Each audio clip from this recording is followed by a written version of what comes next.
welcome to our second ever pre-licensed corner live. I am so happy that you all decided to join us for this incredibly special event. And we're also so fortunate to have two of my personal role models in this industry and the most successful MFTs in the digital space join us today. And I'll share a little bit more about them, as you all probably also know about them as well. And we're really excited to be able to offer this forum where we can answer your questions. And so all of the questions that we'll be answering will be coming from you guys through the Q&A box. And we'll also be posting relevant links about our speakers and a little bit about CAMPT in the chat box. So we're going to use the Q&A feature for the questions, and due to limited times and the questions that can be answered during our time together, we're going to ask you to use the upvote feature to boost any of the questions that you feel like are also questions that you have, so that we could answer the most relevant questions during this time.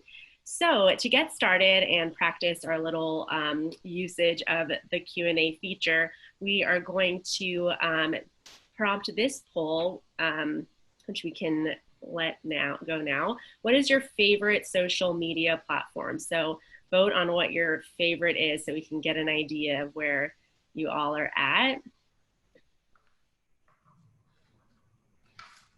Okay.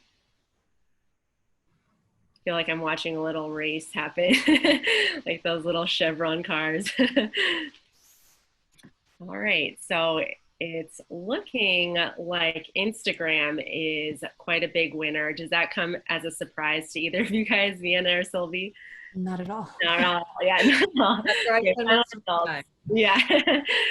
So 59% Instagram, Facebook 26%, Twitter 6%, and LinkedIn 9%.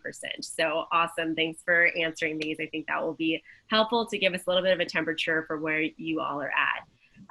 So a little bit about us and this webinar, a little bit about me personally. My name is Dr. Christy Kadarian. I am a licensed marriage and family therapist and organizational psychologist. And I started working for CAMPT pretty recently as the new educational outreach liaison, which I'm so excited about this position because I know probably Vienna and Sylvie can speak to this. When we first started in our careers, we were really hoping for a lot of this wisdom and guidance that maybe we didn't feel like there was a leader in the field or a clinical resource we could go to for a lot of information about kind of how to get started, how to really build a career as a therapist and what that looks like. So part of my role is to really connect with all of you as pre-licensed MFTs, or even if you're joining us and you're licensed, on providing some more of this training and education. As our first pre-licensed corner live, we talked about how to build a successful career as an MFT.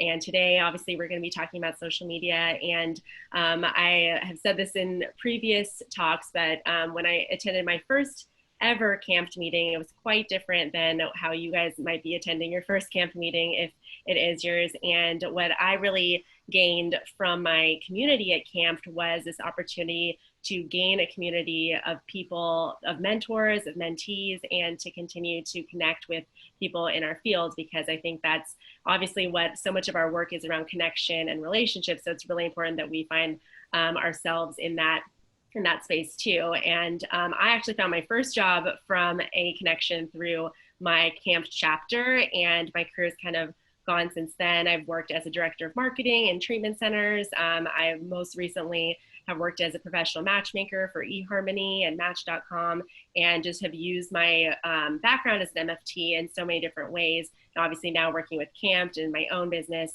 in consulting and coaching. So I think that hopefully what we can all gain from this time together as well is more of this knowledge that can help us use our education, our tools to really expand how we reach people and how we really help. And CAMPT, which I'll provide some info later, but by being a member of CAMPT, especially as a pre-licensed MFT, you gain access to our job board, our community, continue training, which is so important at any stage of your practice, but especially when you're first starting, and also just so many member benefits on our website and trainings like this. So we're so happy to offer that, and we'd love for you to join CAMPT if you're not yet a member, and you can see the link in the chat for how to join and the link to join. And if you have any questions, we're always happy to help and just connect with you at whatever phase you are in your journey as an MFT. But we also just really want to give you that vote of confidence that, you know, whatever you really hope to do as an MFT is possible. And I hope that you can come away from this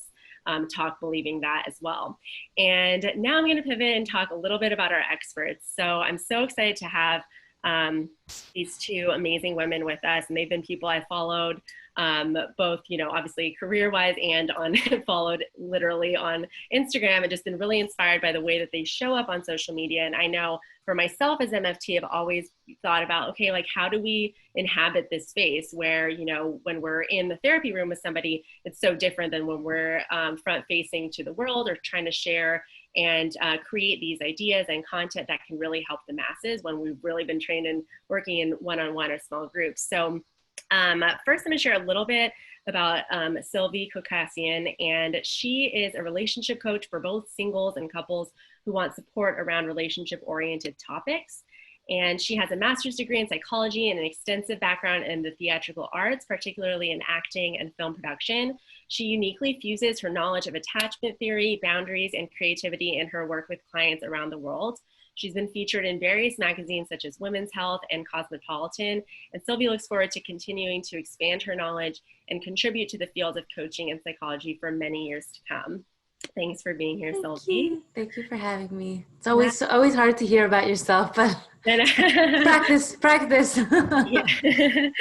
And I know it totally is. And I discovered you through one of my clients actually came to session and said, this therapist posted this thing, and it was like the content of our whole session. So I was like, I need to follow her and learn more about her, because obviously you were making an impact more than sometimes you know. So I'm so excited to have you here. Thank you. And our second speaker and panelist today is Vienna Ferron, and she's the founder of Mindful Marriage and Family Therapy, is one of the most sought after licensed therapists in New York City. So she's joining us from the East Coast. She has a way of leading people back home, connecting deeply to their needs, and helping people connect to their voice in order to create the change they wish to see in themselves and their relationships. She is a relationship expert for Motherly and has been featured in The Economist, Fatherly, The New York Post, and Vogue, to name a few. And with over 400,000 followers on Instagram, Vienna is recognized as one of the great relationship influencers of our time. So I don't know how I can really be saying anything more than that bio, but we're so happy to have you. And I discovered you through reading one of your articles and was like so impressed by the way that you explain these concepts we learn as therapists in ways that really connect to so many people. So that's like such an amazing gift. And we're really excited to hear more from you about that as well. And so now we're going to ask the second poll question, which is really going to get at the heart of what you guys are here to learn.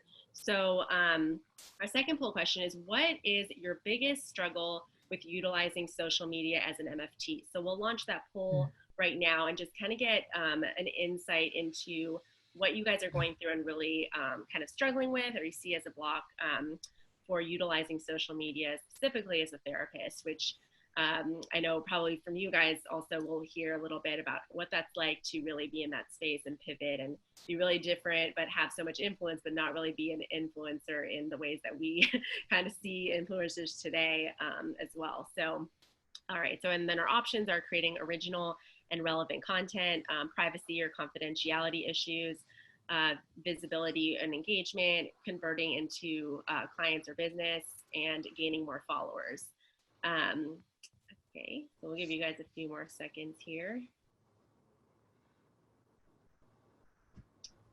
All right, so it seems like, and you guys weren't all, because I'm sure these are all kind of issues, but it seems like most of you were kind of struggling with creating original and relevant content. So great, these two are the masters in that, so I'm happy you're here. And then second, we got 22% privacy and confidentiality issues. Yeah, that's definitely a big concern I've heard as well. And then third, converting from social media into actual clients to business, also true because we are business people as MFTs as well. And then we have visibility and engagement. And lastly, gaining more followers. Okay, awesome. Thank you so much for your insights on that. So we're going to answer a few questions that we thought might be kind of relevant for where you guys are at that are more planned questions, and then we're going to go to the Q&A box. So in the meantime, if you have questions pop up, make sure you can go ahead and ask them there, and then we'll get to them in our second portion. So the first question that I wanted to pose to both of you is, how did your social media presence begin and evolve into the audience and movement that you have now? So I know that we could be here probably for a long time to hear all of that, but you have a few like key actions of like, oh, okay, I saw that it pivoted this way, or this is kind of where I found my voice, anything like that you have to share. So Vienna, why don't we start with you? Yeah. Hi, everyone. There's 243 participants on here. Awesome. Wish I could see all the faces. Yeah, so I started my Instagram account, I think probably like 6-ish years ago. And when I started, if you scroll all the way to the bottom of my page, you will still find these like very colorful quotes that I had, screen grabbed from a Google search way back when. And there was like one sentence that was like, hoorah, we've got this. And so I say that because it was very different than the way that I share today. But when I did start, I think my goal was that one person every day would have a new thought. And that's been the goal. I've remained consistent with that being the focus. Like if one person reads these words and thinks about something a little bit differently or sees something through a new lens, like I feel like I've contributed to the day. And so, I started there, and then, obviously it did grow. I think that I was probably in sort of the first wave. So I know that it is harder for sure when you feel like the space is already flooded with so many different voices. So I think I certainly had a benefit of maybe being one of the earlier therapists into the space.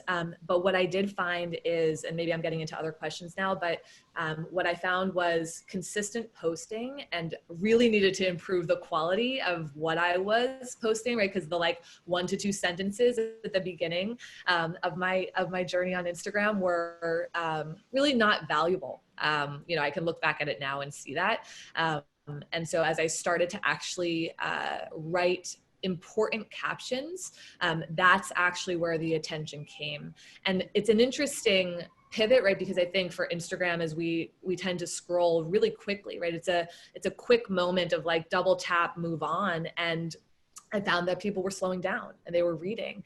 And so for me, it was improving the value of the content that I was providing, which I think continued to expand the following. I was giving something that was worth reading for enough people, and then people started to tag each other, repost, et cetera, et cetera. And I think that was, how it began to grow and evolve for me. Yeah, I love that. And I love that just starting, like narrowing down to like, okay, I just want to have one person think one different thought, because sometimes, like you said, we get overwhelmed and like the algorithm and how do I engage and why don't I have enough likes or whatever it is. But it's like going more inward of like, okay, what can I share that's of value, and how can I just still think about the one person, which, like I mentioned, we do as therapists. That's kind of what our job is, to just kind of sit with that one person, their feelings. So I love that approach. And Sylvie, what would you say in your own growth? And I know you guys, I didn't mention this, but you guys are friends also, which is nice to like have connections from people who are, in the space as well. But what would you say are your kind of like how that evolved for you and into the movement that you have today? There's so many different ways to answer this question. I don't know how you did that, Vienna. But first of all, I have to say Vienna has been somebody that has inspired me from the beginning, and just the way she's shown up as well. So I just want to honor you for, I think it's like the therapist that really led the way for the social media movement. And I think I was probably a little bit behind Vienna on that wave. So I'm like, I'm coming. I'm catching the wave. But I think for me, it's so interesting, it was a combination of two different things, because I feel like it was a very bilateral experience for me. There was a lot of deep desire for me to offer relationship support and just teaching people and wanting to offer tools for people to have hope in their relationships, to even be excited about doing therapy and to do coaching and to be really on board with doing that kind of work. And at the same time, as a creative person, it was also like, all right, this is also my way of being visible and putting myself out there and working on my own perfectionism tendencies. And so I started with just really figuring out what were the one or two things I was really passionate about. And for me, that was attachment theory. I was like obsessed with in grad school, and boundaries. So I started really niching in, deepening into those places and really focusing in. And I think that's one of the things that a lot of people get really afraid of, because we don't want to limit ourselves. And there's so much depth in whatever we want to focus within. And I can't emphasize that enough. You're allowed to change your mind. You're allowed to pivot and evolve and change. But I think when, I was so excited about those two areas that it showed. Mm-hmm. And for me, I practiced. I didn't think I was a good writer. I didn't think I was a good speaker. I just was like, let me just try and just throw myself in here. And through experimentation and just trying different avenues of being creative around the work that I was offering, I started to kind of feel myself grow, and also feedback. I started to see what was the content people were really resonating with. What do I also feel good doing? Because I think that's the balance, right? We want to offer content that people enjoy, but we also have to enjoy doing it ourselves. So I'm always finding that line and finding that balance for myself, and it continues to change and evolve. Right. Yeah. And I love that. What I kind of pulled from your stories, or from your story, is that there's this integrity that you have to have with yourself, of like, you might feel like you're interested in something that you don't think anyone else is interested, which that's maybe how you felt. You're like, how am I going to get the masses to care about boundaries or attachment theory? Yes. But because you knew, and that was like that tug, and listening to that kind of gave you the courage to niche further. Because I think that's one of our fears that we often have as business people or just practitioners, especially when we're starting out. We're like, we want to work with anybody. If you're pre-licensed, you're like, I'm going to work with anyone so I can just work with people, which is a great, we talked about this in our last webinar, that's a great place to start, so you can kind of develop that experience to know who you want to focus on. But again, that doesn't have to be, you don't have to be enslaved to your niche. Like, you can evolve, and you can change kind of your interest. And as you evolve, you're not the same every day, then your interest can follow that too. But as long as you're kind of listening in and staying true to yourself and your own interests, and that shows. It's always like, they say that in business, it's like, you can't think, oh, this thing makes money, so I'm going to do that thing. Well, you won't be really good at that thing probably. So it's similar in social media, kind of like how you want to express yourself. And I'm sure we'll get more questions, but I love what you said about being a creative, because I think that's one of the other misconceptions as MFTs or as therapists. We think like we just have to be like a blank slate. We can't like be ourselves when we're working with people or, in the social media space. So that's another thing I think it's important, because that we have to feel a space, an outlet for that creative expression in some way that helps, us stay creative and good at our craft too. So love these tips, already so much gold. And I also wanted to say, I know we kind of said this, that Sylvie, you're pre-licensed yourself, and you kind of build this whole, your whole business. And I just love that example, because I think a lot of the questions I get from pre-licensed MFTs are like, oh, wait till you get licensed to do like anything. It's kind don't of wait. Finish line. Yeah, like don't wait. You'll be waiting forever. Yeah. You have so much value to offer now. You don't have to feel like my life begins after getting licensed. Absolutely. Yeah. Cool. So the other question that I have are for people who are like new to start out. Like, what are some really tangible tips that you guys have for like the creating content or gaining followers, if someone's just kind of like new in the social media or feeling like, okay, maybe I should start being more visible? Obviously, with what the world's experiencing right now, we all have this new transition to the digital space. So there seems like, oh, okay, I should be visible there. So what are some tips, maybe 2 or 3 that you're like, okay, definitely do this or think about this. And yeah, either of you guys that feel like you have some burning tips that you'd like to share. I think Sylvia and I would probably agree that like at this point, most of us are honestly regurgitating a lot of the same information. Mm-hmm. And so, I think what will set people apart is if you really do tune into your voice, right? Like we are regurgitating the same stuff, but the way you put language together, right? The way in which you communicate something, if you do specialize in something, right, beautiful, like bringing that forward in every post, right? That's why people do come back, because they hear your words, they read your words, and there's some type of connection that does happen there, even though 50,000 other pages might be saying really similar things. So I would really try to tune into the voice and recognizing and giving yourself permission that, like, of course we're all saying a lot of the same stuff, but really tuning into the way in which you want to say it. Sylvie is this like attachment queen and boundaries queen. Like, I'm always go to her. Like, she's so good at this. And I think if I were to, I obviously speak to a lot of things, but for me, origin stories is the lens through which I look at everything. And I try to almost in every post try to bring like, okay, so what is the origin story of this, right? So if you might find something that feels aligned for you that you can bring into your posts, I would also say, consistency.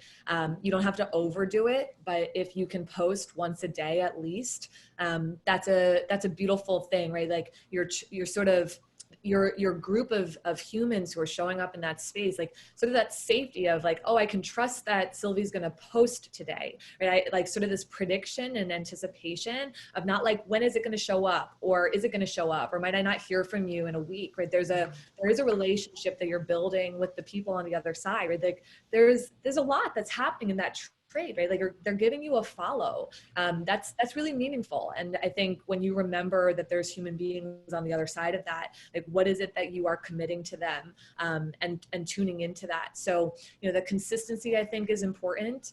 I mean, if at some point you want to get tuned into your branding, it doesn't have to be over the top, but if you use the same font, maybe even the same coloring, right? Like that is something that people then, as they're scrolling, they're like, oh, there's this person, of course I want to slow down and read what it is that they're putting up, right? And so, I imagine that if you think right now, like, oh yeah, like what are the fonts that my favorite people use? Like you might know what they are. And so the quick eye, like moving through things you're gonna pause on it, or you're gonna scroll back down to it so that you can actually read and take in, the content. So I'll pause. I have like thousands of things that I could say, but So good. No, that's like so helpful already. And Sylvie, do you have any also? Definitely. So can you just say the question one more time for me so I can just let it marinate a little bit deeper? Yeah. So like your main tips for someone just getting started on either like creating content or gaining followers, like what are some like tangible, okay, do this. Got it. Okay, it's very similar. Me and Vienna, I think we might have been channeling each other, which often happens. The piece that I was sharing earlier about, figuring out what you really enjoy, whether it's writing, whether it's speaking. Some people are really great. They're not really good writers, but they're really great at speaking, and they just do like these elaborate. I think I was on your page, Christy. I haven't even read, your posts. I was so enamored by your stories, and they're so thorough. And it's like you go in and you have something to check in with someone.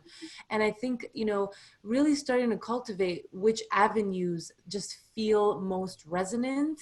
And for some reason, when I do even though people resonate with my writing, when I do my lives, my inbox is absolutely flooded. So it's like, you just don't even really know what people are connecting to. So I think giving yourself permission to experiment is so important, because you don't even know what you're going to be good at until you try it. You might even recognize, I'm a potential, New York Times best-selling writer from doing your Instagram posts, So finding, and playing around with different ways. I love the, the branding idea. If you go down my page, it's like chaos. So I'm not a very good visual person, but I had to learn to be a little bit more clean with my posts over time, and just finding a few people also on the platform that you really resonate with, not to copy their voice, but just to get people where we're very relational. Reading other people's work helps us to find our own voice. And it's also okay to unfollow people if their voice is too similar to your voice and it starts to confuse you. It's a weird balance that you have to kind of cultivate and trust. But I absolutely think that we are inspired with our ideas. Every single time I read someone else's post, when I'm inspired by it, that's what cultivates my own post to come through. It doesn't happen when I'm sitting in, a room by myself and just all of a sudden meditating and channeling an idea. It's reading. So finding things that inspire you, whether it's, movies, documentaries, books, reading Instagram posts. And then I would say, if you're scared in the beginning, offer research-based stuff, just write about stuff that's already, that's tangible and practical, but you're talking about it, you're writing about it still, like Vienna said, in your own voice. So people are connecting to your energy, because that's what it is. People want to connect to the essence of who you are, and that consistency, posting for me every day now, sometimes it's every other day, but I do think that is absolutely important if you want to build that trust with people. Because when somebody is going through a difficult time, they're going to remember you and they're going to trust you and they're going to come to you for support. So right. Yeah, really piggybacking a lot of what Vienna said as well.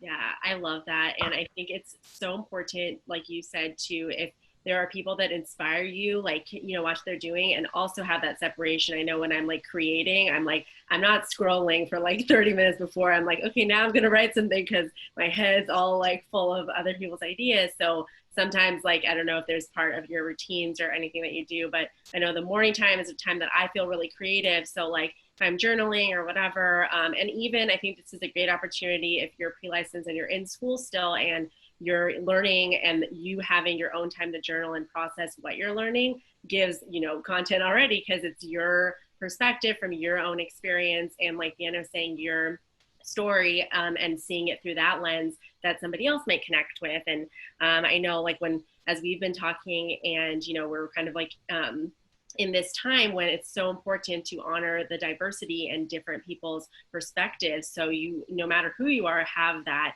lens that might really speak to other people, or, it might be people who are different than you that are like, wow, I never thought of it that way. And somebody else has that perspective. So it's all kind of like part of our work that I think is so helpful. But yeah, I love those tips and that consistency. I think that I've seen that as being so important too, because all of a sudden the safe space that we create with our clients one-on-one, we're creating in our, page, and that's creating that safe space of going for that good content. That we're looking. I want to say one more thing, Chrissy, to this, if there's time, because I didn't speak to this. It's so important, is also to find that balance of expert and human.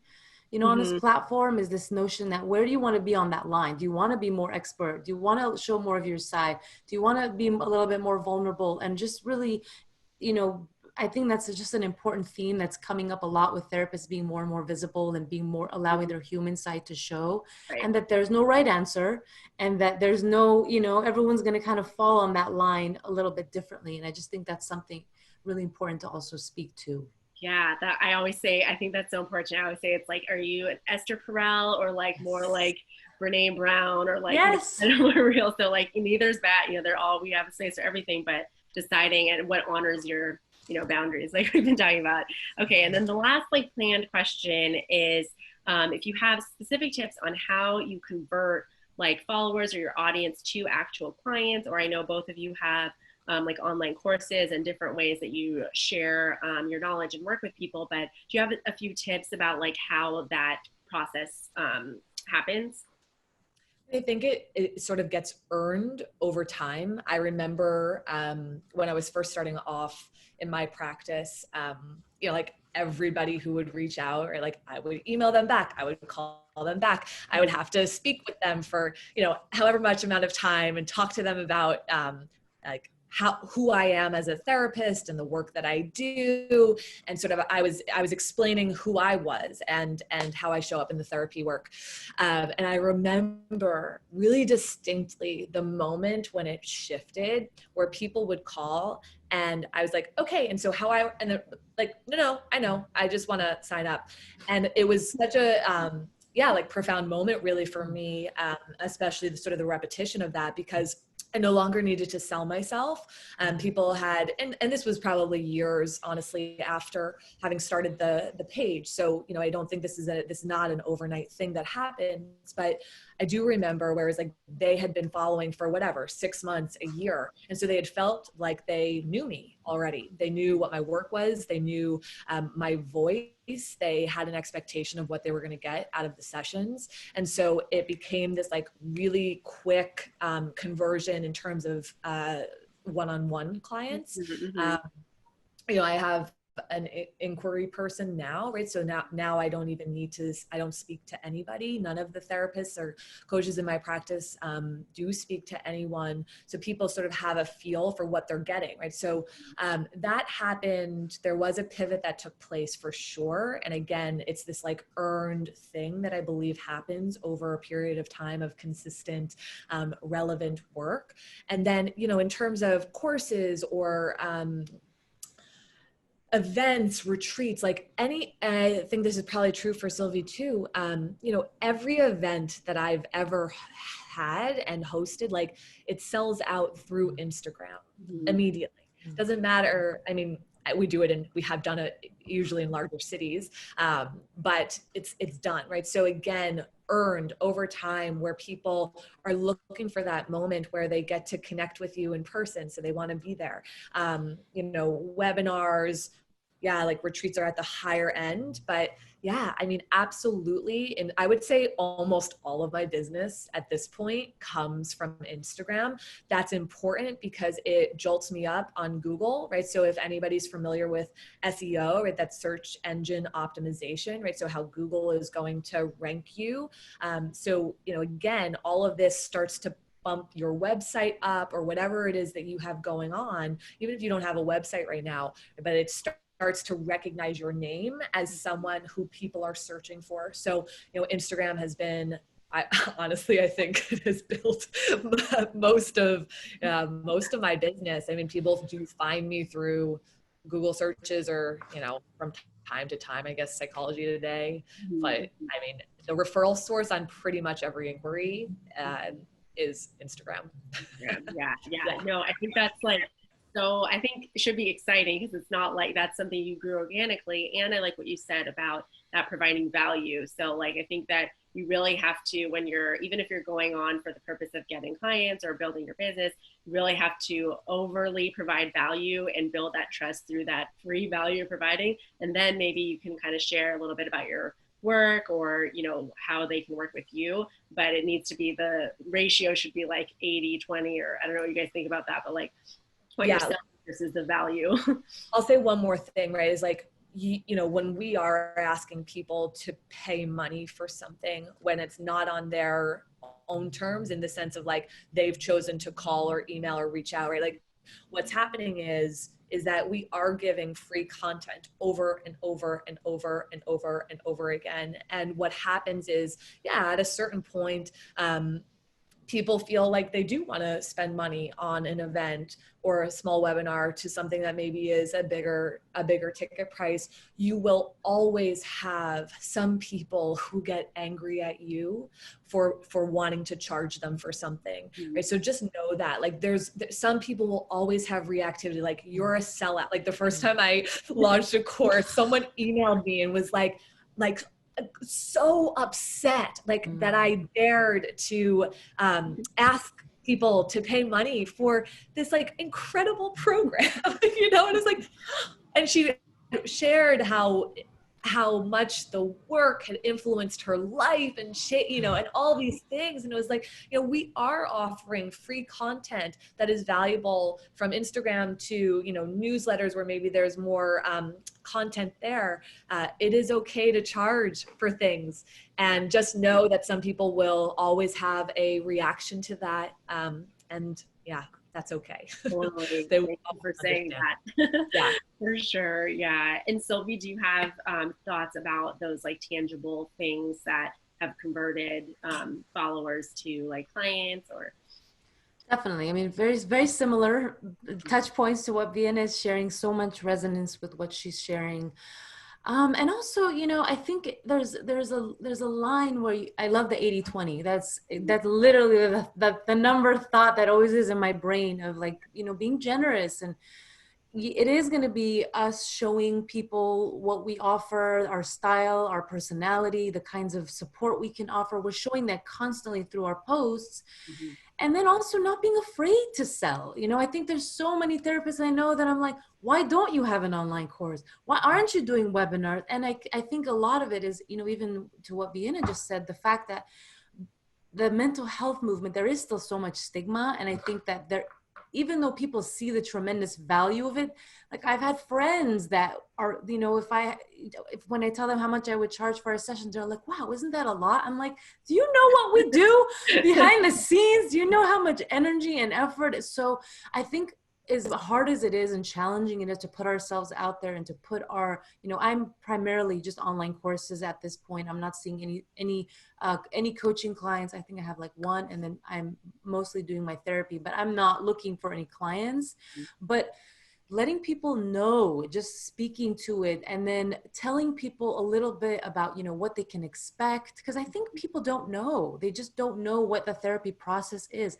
Walk them through what's going to be in the course. Give them a little bit of a taste, especially for the people that are, you know, they might have a little bit more reservations or fears around it. But it's just that continuous trust building.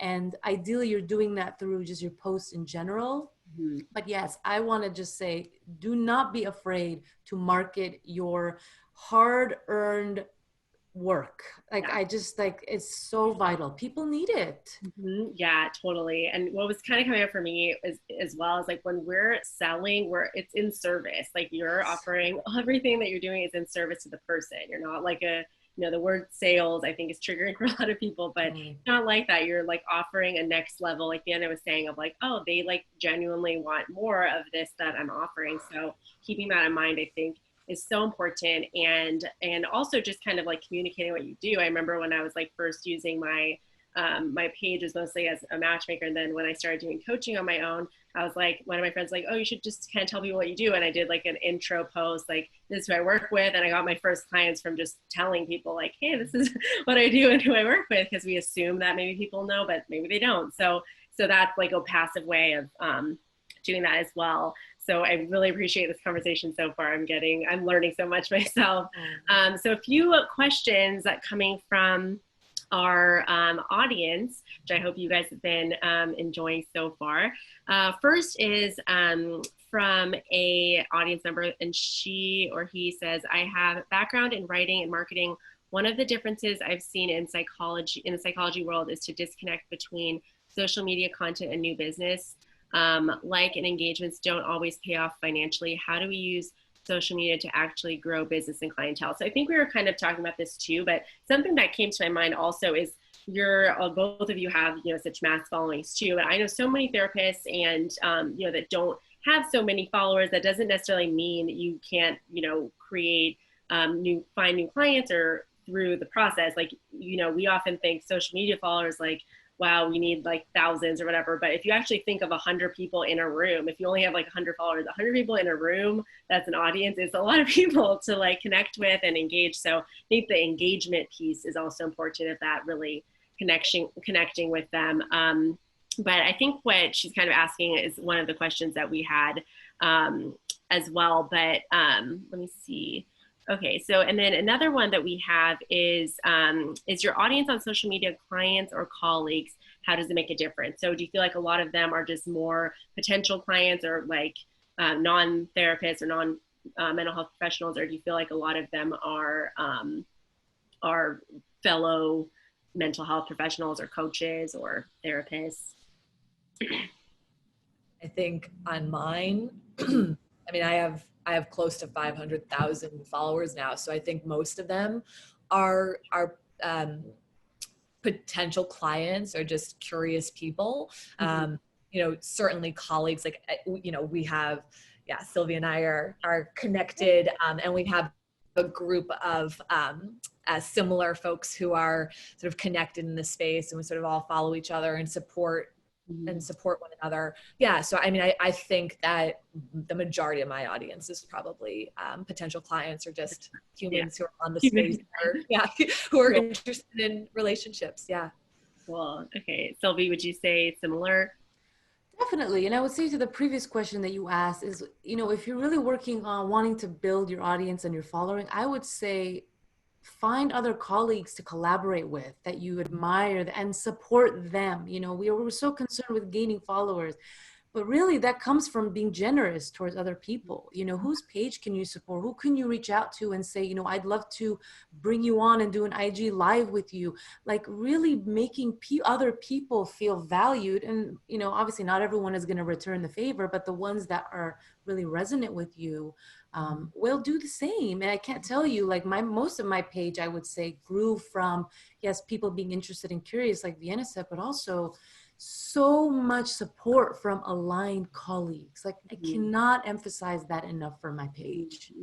Yeah, I love that. And that's back to that community building. We're on Instagram to connect with people, but often we can be so kind of self-centered in that, like, what do I post? How do I get followers? So I love that perspective.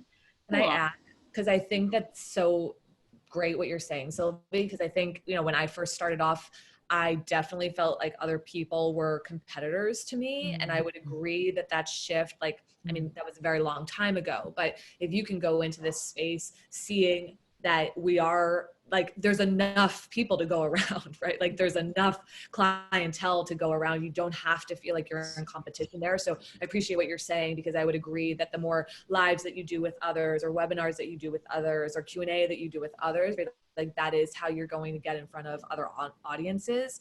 And to that original question, like, like the likes and engagement don't always pay out financially. Like, how do we use social media? I mean, I think, Chrissy, you were saying this before too, is like in your bio, maybe it says, taking new clients in X state, or like share, like, what do I do? Am I accepting new clients? Here's what's available to you. Like, make it there, post it in your stories, repetition, that type of stuff. You're right, it doesn't always pay out financially, but I think with consistency, it does. So, yeah, love that. Thank you guys for sharing those tips. So this is a question that I think is really brings up a good dilemma that we as therapists have, but kind of the difference between a personal Facebook page and a professional Facebook page, or Instagram, for example.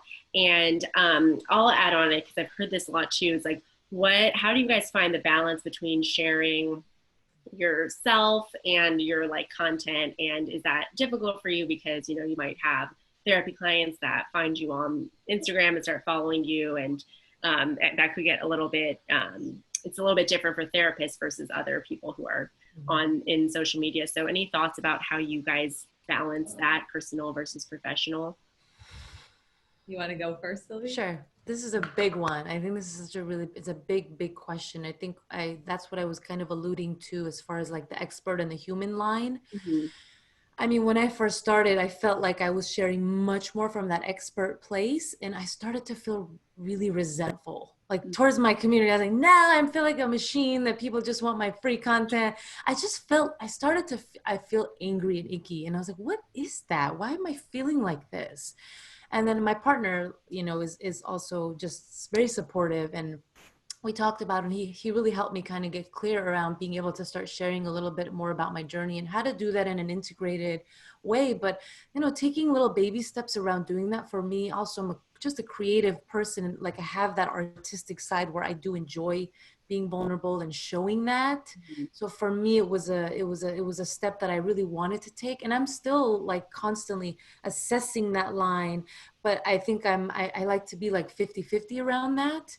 And yes, it is kind of finding your own internal boundaries. Like, all right, if I share this and my family sees this, how am I going to feel? And am I going to be okay with that? So there is an exploration that is evolving, that is consistently going to change.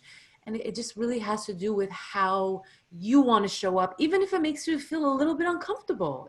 Just because we feel a little uncomfortable, it doesn't necessarily mean that's a bad thing.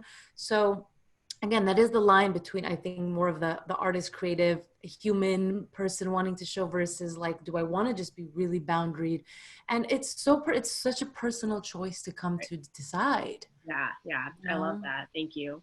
Of course. Yeah, I like that you took the like human versus expert lane. I think other lane in this is like, you know, I have a personal Instagram account that is private, right? Like I have, you know, Facebook, although I don't really use Facebook at all anymore. But, you know, so for me, having that private space has felt really important. Like there are times where I want to post a photo at a beach and maybe I don't have as much clothing on or something, you know, like, or like, it's like, I still want to have space to show up and not need to constantly monitor and whatnot. So, you know, I appreciate having the private account. And then sort of to the human part that Sylvie's speaking to, yeah, I think like over time, and, you know, Sylvie, you mentioned your partner, you know, I think both of us both have partners who are sort of in the men's space and they are public facing a bit as well. And I have found it to be, I have enjoyed it. And I have also found that those who read and listen and watch have enjoyed it too. When we have shared our relationship again, in the same way that Sylvie said, like in an integrated way, like that it serves something, like we're not just like out and about and doing something. We're like, there's something there's a teaching moment in this, right? And I love being the human who are like, so when we get into conflict, it looks like this, right? Like poking fun at ourselves, like allowing people to see that even though this is something that we live and breathe day in and day out, that we are super flawed in this space, like, you know, and bringing that forward, I think I've heard that feedback from clients, how valuable it has been to not just be the blank slate, right? To see that we have a life that's going on and that we're not just these like perfect human beings who never get upset about anything. And so I have found that balance of, yeah, speaking to things from a space of certainly understanding systems, but also being a participant in systems and sharing how hard that is sometimes. So yeah, hopefully that answers sort of all parts of it.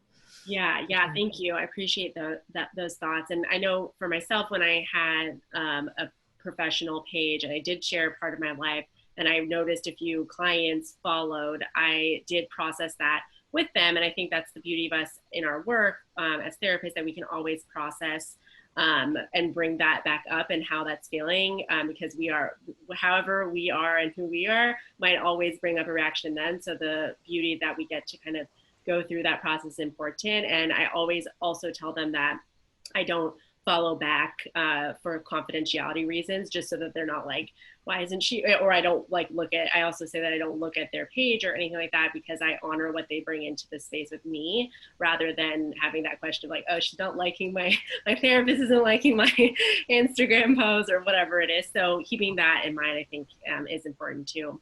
But thank you. Those are really awesome thoughts. And another question is, are hashtags helpful, and how important is it, do you think, to use consistent hashtags?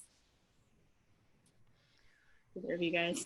You know, to some degree, sure. So if, you know, we can see insights on our posts, so it can show you how many follows you gain through, you know, hashtags, how people are finding you, right? So, you know, I use a mindful MFT hashtag. That feels great because then I can search and see who else is using it. Mm-hmm. So if you had something that's personal to you, like I would say every once in a while, I throw in a like hashtag therapy, hashtag counseling, hashtag New York City, you know, and you know, I don't know how many people I gain from that. I don't think it's a ton. What I do know from my person at Instagram is that, you know, using a hashtag that is so overused is really not going to help you. Using one that is so underused is not really going to help you. So you're really wanting to find this sweet spot of like, oh, like if somebody actually looked up new NYC couple therapy for a hashtag, like there's probably not going to be that many posts there, so they could actually find you. So, you know, just getting a little bit savvy with the ones that you use, like hashtag mindset, hashtag like, you know, couple goals. Although I use them sometimes, I don't think that they are actually going to get your post too much traction. For sure. I love that. Yeah. Okay. And then how do you guys make your posts, like creating them? Is there a software or platform that you use? Yes, I personally use Over, the software. It's a little bit on the pricier side, so I definitely would not recommend going that route at first. There's so many free ones. I mean, if you just look on app in your apps, there's so many free, and just starting on like just basic white background or like Yeah. nature, it's just anything. I Mhm. don't think investing too much in those kind of things. I wouldn't recommend them from the beginning. I just don't think it's really necessary. Yeah. But if you are looking for more things that are to help with just more simplicity, um I'm trying to think if there's any other technical things that I feel like would be helpful. I mean, there's hashtag apps, those can be helpful if you just kind Like of put just one everyone. hashtag and it'll give you like 20 or 30 similar ones. So that can, I mean, those kind of things in the beginning, I definitely used a lot, and I was much Mhm. more, because you're growing it, you're building things from the top up, from the Yeah. bottom up. So, but I think, Vienna, even when she spoke to about the hashtags, not using ones that are oversaturated and not using ones that are under. So finding those like sweet spots is really helpful. But yeah, I use Over and I love it, but it's definitely on the pricier side. I don't have any other ones on the top of my head that I can think of that are free, but I have Mhm. no doubt that there are a ton out there, especially now. Yeah. I Yeah. still use the free one. It's quotes creator. Coach Um, Creator. it's so simple. And then I also think that Canva Yeah. I was has gonna say Canva. free versions, like to a certain extent, so you can absolutely That's use great. that and at least get some stuff Awesome. going. Yeah. Love that. Yeah, I use Canva also, and I think it's an easy way to kind of pick your, like Deanna was talking about, branding colors, and also if you're tech not as tech friendly, it's really easy to plug and play your whatever you want to post. Cool. So we do have a few more questions, but we do have to end just to honor everybody's time. But I'm so grateful for all this wisdom. It's seriously been so fun to chat with you both and hear your story and journey and use that as inspiration for all of us. And I do want to give you both a minute or two to talk about your courses that might be relevant for our attendees or any of their clients as well. And if you guys have anything else to share or any last minute thoughts. So Sylvie, do you want to go ahead? Sure. Yeah, so if you're interested in boundaries, that's what I live for, boundaries and attachment styles. I have a course that I created with my partner, Brian Reeves, and we talk about if you're interested in support around boundaries, but also support for your clients.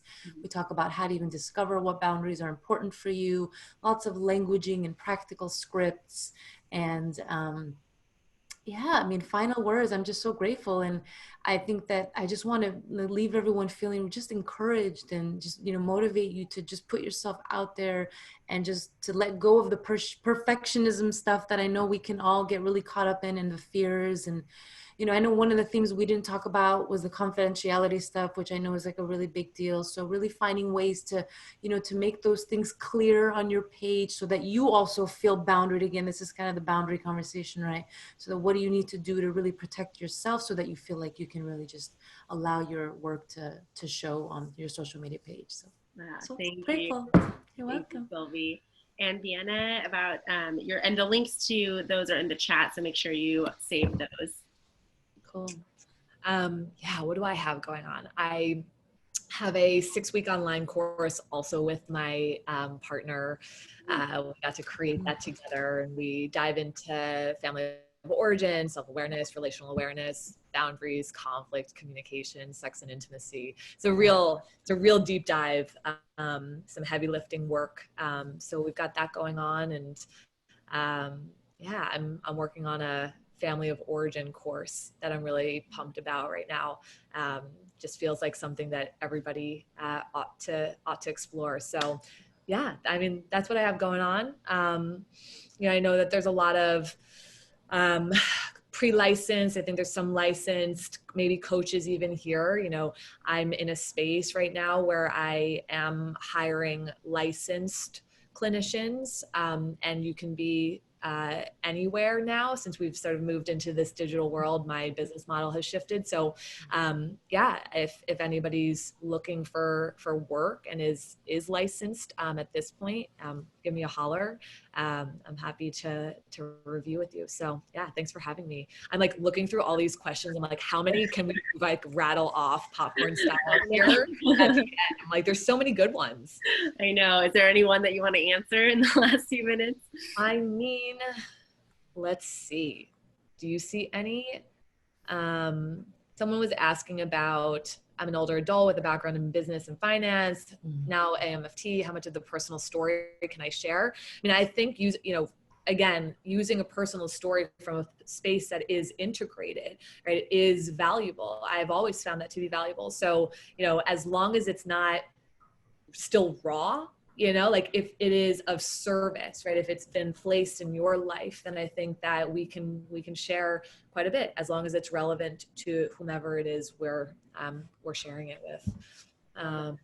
One that I was like a last minute thing. Do you think it's important or at all helpful for people to have a social media strategist, or like pay for help with engagement or anything like that, which ties into someone's question about balancing time on social media and seeing clients actually? Any thoughts about that? I would say yes. I think, hiring a consultant sometimes can help you see. I've worked with consultants before, and helping you kind of see things, especially if you're not really a visual person and you might, you want support more on that domain. Why not? You can always, choose not to do it. But I think that if there's an area in particular you feel stuck around or you're struggling, that's where I think getting support, I think it can be incredibly valuable. Love that. Cool. Someone said, should we bother with a blog or just establish a social media? Like, it is your blog, right? And it's a blog that people will see much more frequently and often than anywhere else probably that you post. So I'd still stick with social. And one other person said, I noticed that neither one of us posts a lot of personal photos on Instagram, right? Like, you'll see my face on my stories most of the time, but yeah, I mean, I don't know. I've never wanted to be front facing that much. I like not being noticed. I don't know. We also have a friend, I have a friend who is front facing on his page, and every time we're to get like people like, oh my God, are you Mark? One of my best friends is like always recognized. But I do post it from time to time. I love for people to see like, hi, this is who I am, I'm a human being. So, every once in a while a personal photo goes up. But if you don't post it with a caption that has meaning to it, it's not going to get a lot of traction. But if you do post it with a caption that has meaning, it tends to get a bit more. Yeah, that's a good distinction. I love that. Thank you. Some gems there at the end. So we're so grateful for everybody that tuned in live and you're able to answer your questions. There will be a recording, obviously, for all our registrants, for you all to get a video of this, and you can also go to our page for the video that we'll have there in a few days. Our next one is coming up next month, and it's all about kind of like finding a job, making the most of your internship or associateship and trainee experience. And CAMPT also has the virtual experience launching live tomorrow, and it's free if you don't need CEs. So check that out, campt.org/virtual. And also, we'll send an email out with some of the resources that were shared here, as well as and as well for the pre-licensed CAMPT pages. So thank you again, Vienna and Sylvie. It was such an honor to have you both, and we will see you soon. See you all. Thank you, everyone. Bye. Bye, guys.